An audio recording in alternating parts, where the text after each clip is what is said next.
All right, so move on to the final segment. We're going to switch gears here to the world of wrestling. I'll be sharing my WWE Money in the Bank summary.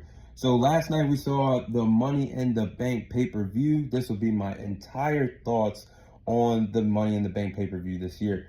So to kick off the show, you've seen Drew McIntyre defeat Jey Uso, LA Knight, Chad Gable, Andrade, El Idolo, and Carmelo Hayes to win the men's Money in the Bank briefcase.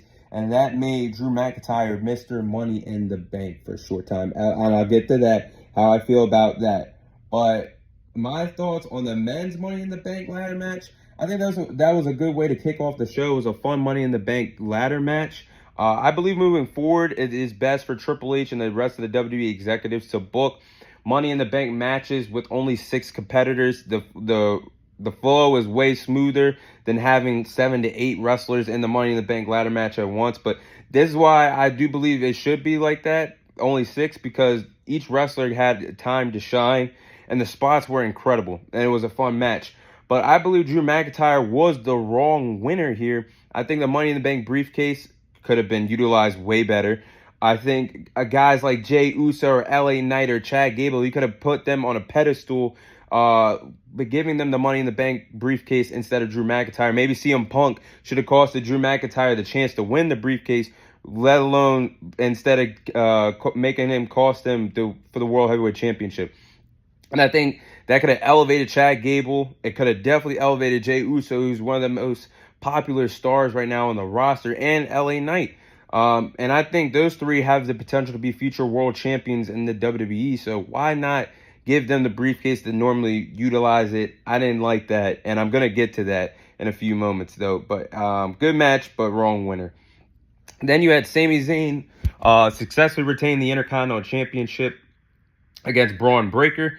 I thought that match was a fun match, very fun, very fast-paced, a lot of good spots and a lot of good near falls during this match. Again, I feel like this was the wrong booking decision.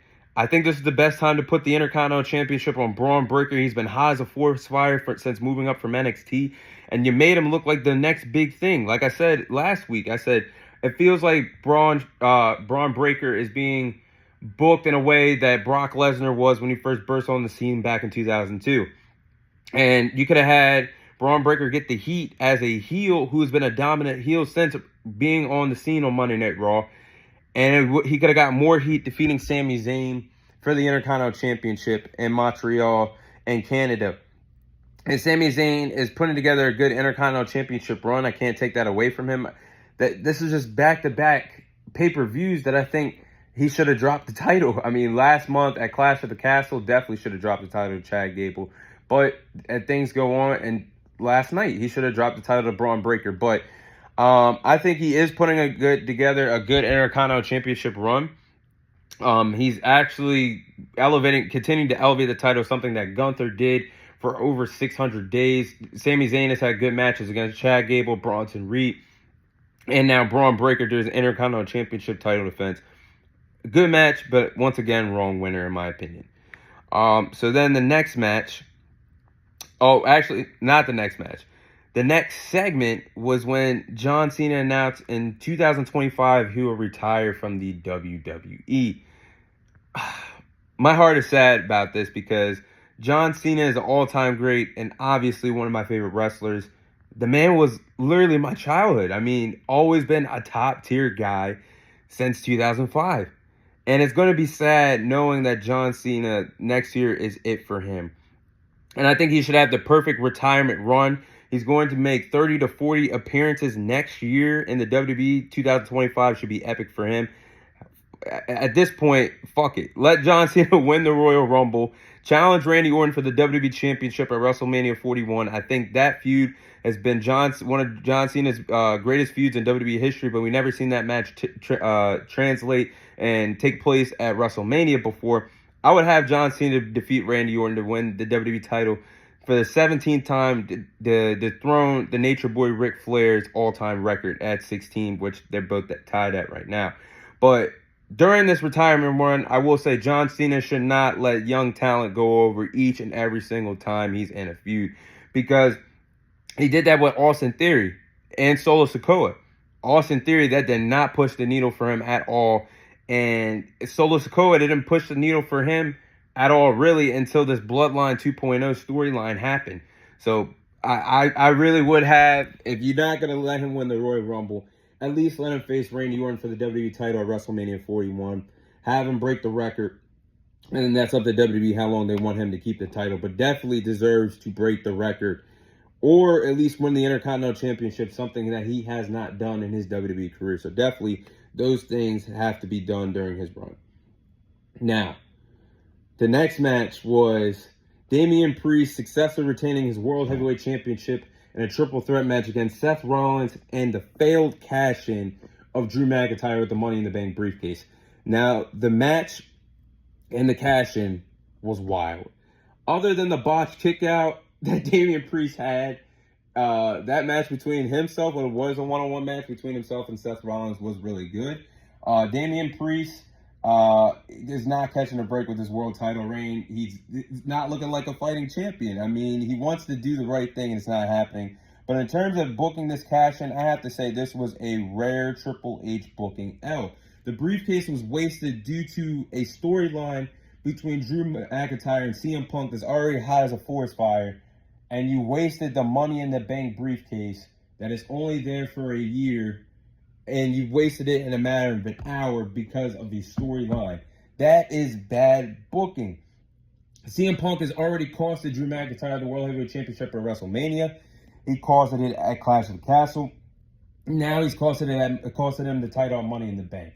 The briefcase, like I just said, should have been elevated for stars and used properly for Jey Uso, who's over, LA Knight, who's over, Chad Gable, who's an amazing heel right now, and the Money in the Bank briefcase is gone and wasted on a storyline that we've already seen twice. So I don't have a problem with Damian Priest keeping the World Heavyweight Championship. I had him defeating Seth Rollins, but I did not think the Money in the Bank briefcase was going to be a letdown this year for the men's. And that honestly is so unfortunate that you can't, I mean, it's gone. I wish we could get a do-over on it, but it's gone until next year for the men's side. I'll get to the women's side in a second, but damn. Next match, you had Tiffany Stratton defeat Chelsea Green, Io Sky, Zoe Stark, Lyra Valkyria, and Naomi become Miss Money in the Bank. Now, my thoughts on this was obviously the best match on the card. I mean, the women did their thing. That was hands down the best women's Money in the Bank ladder match since the women's Money in the Bank ladder match was created for the women back in 2017. Hands down, that was amazing. And just like the Royal Rumble this year, the women outperformed the men in their respective Royal Rumble. And I think they did that again in the Money in the Bank ladder match. All six women, all six wrestlers deserve their credit for how great that match was. I mean, the match was exciting. Insane spots. They had my back tingling. I was watching it on a television screen, but insane spots that I honestly made my jaw drop.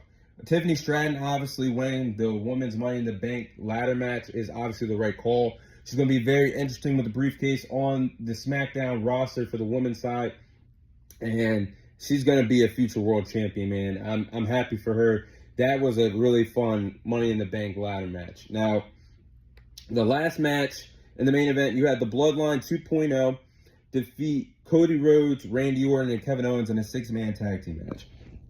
Now, that match was great and had a lot of chaos. I mean, all six wrestlers really put a lot of effort into that six-man tag team match. And I honestly was unfamiliar with Jacob Fatu's wrestling skills. I mean, obviously, you guys know that follow the podcast. I obviously watch WWE, AEW. I do tune in to New Japan Pro Wrestling at times, etc. But I never was really familiar with the way Jacob Fatu's wrestling skills really were. The man is athletic as hell for that being that big.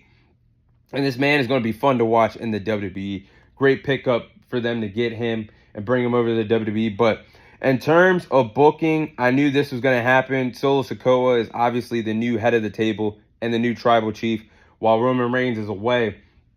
And he's taking over the Bloodline. So you got to make him look strong. And him pinning the WWE champion Cody Rhodes is obviously, like I said last week, going to set up championship match for Cody Rhodes and Solo Sikoa at SummerSlam. So that's really what we're going to get at SummerSlam. Before I close out, obviously you guys know for the WWE pay-per-views, I always give my opinion and the letter grade that I do believe that the pay-per-view deserves. So for this pay-per-view, I will give this Money in the Bank pay-per-view a B+. Every match on the card was great, but I never say this about Triple H's booking. There was a lot of bad booking decisions for this WWE card. I mean, and they were very questionable. Sami Zayn retaining the Intercontinental Championship, to me, shouldn't have happened. You should have put the title on a red hot Braun Breaker to keep him rolling as the new star, the next big thing on Monday Night Raw. And Drew McIntyre's failed Money in the Bank cash-in was very questionable to me, and it pisses me off that you wasted the briefcase on a storyline that we've already seen CM Punk cost Drew McIntyre the World Heavyweight Championship twice. Other than that, like I just said, the pay-per-view was fine, the matches were fine, but it's just so sad that the Money in the Bank, the Money in the Bank briefcase was wasted in an hour, like literally 60 minutes. It was gone, not even utilized correctly in terms of booking. Dang. But John Cena's retirement run obviously highlighted the show, and it got a lot of people talking that weren't watching the Money in the Bank pay-per-view. So I think he's going to have a fun retirement run in 2025. But yeah, those are my thoughts on the WWE Money in the Bank pay-per-view. That is all the time I have for you guys today. Thank you guys for watching. Thank you guys for listening. There's your host, Thomas Tyree, signing off. And I'll see you guys on next week's episode.